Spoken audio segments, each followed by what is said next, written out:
This is the third Granny Teach-In dealing with closing U.S. bases on foreign soil. The first message is that I think we need to redefine the word peace. The word peace and the word security, we all know that peace is not about the absence of war. Peace is building democratic, inclusive, multicultural societies. We in Ecuador, in our government, has understood that to have a peaceful society is not that we don't need a war.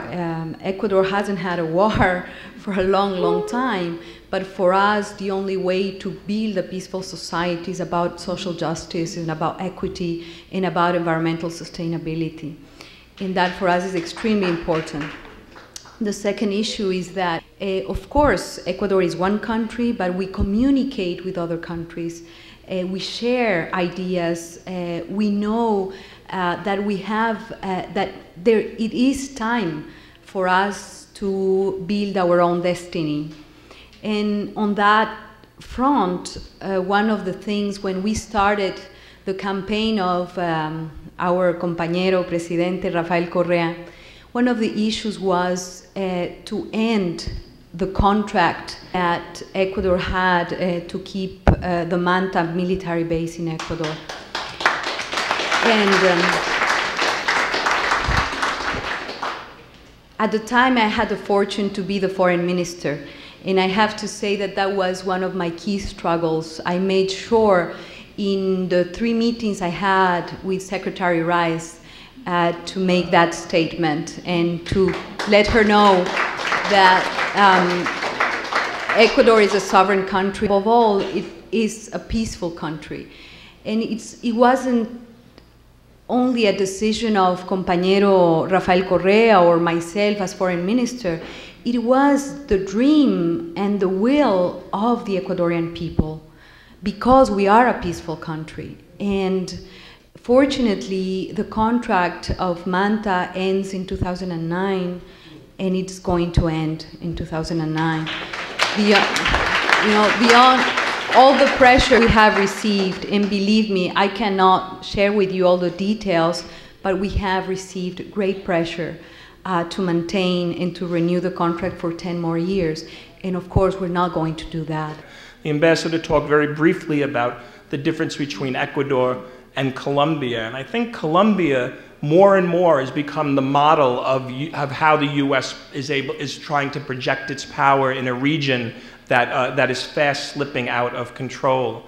Plan Colombia, which was put into place in the late 1990s, was an enormous infusion, billions of dollars, in order to fight the so-called war on drugs. Using private mercenary contractors and basically giving Colombia a free hand to militarize what should be treated as a social problem. But not only are you seeing Colombia held up as a model for Colombia, you're seeing an increasing attempt to export it elsewhere, to franchise the Colombia solution to other countries, particularly to Central America and to Mexico. There's been a big push in the last couple of years of basically replicating what they call Plan Colombia under what's known as the Merida Initiative.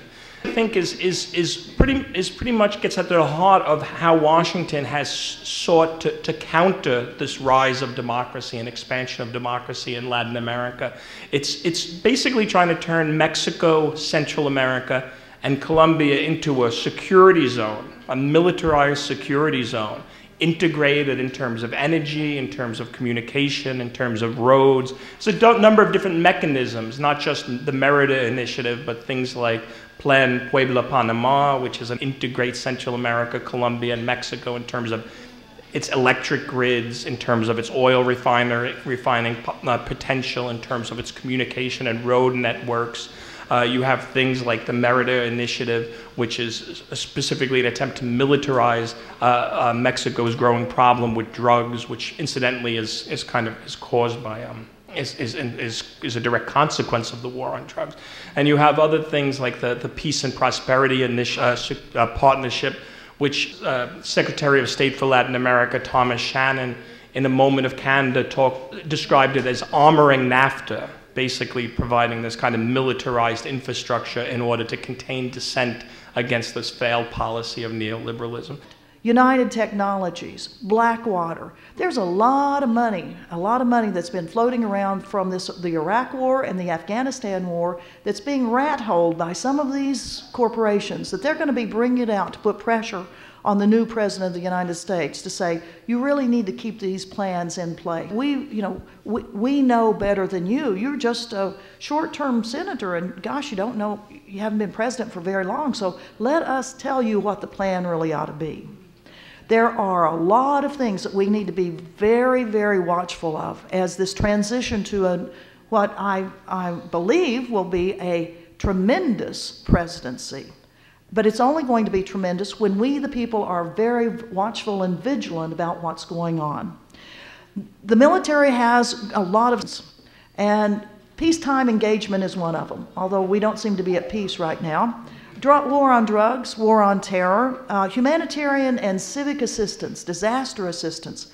Having been in the military so very long and having been in a part of the military called psychological operations.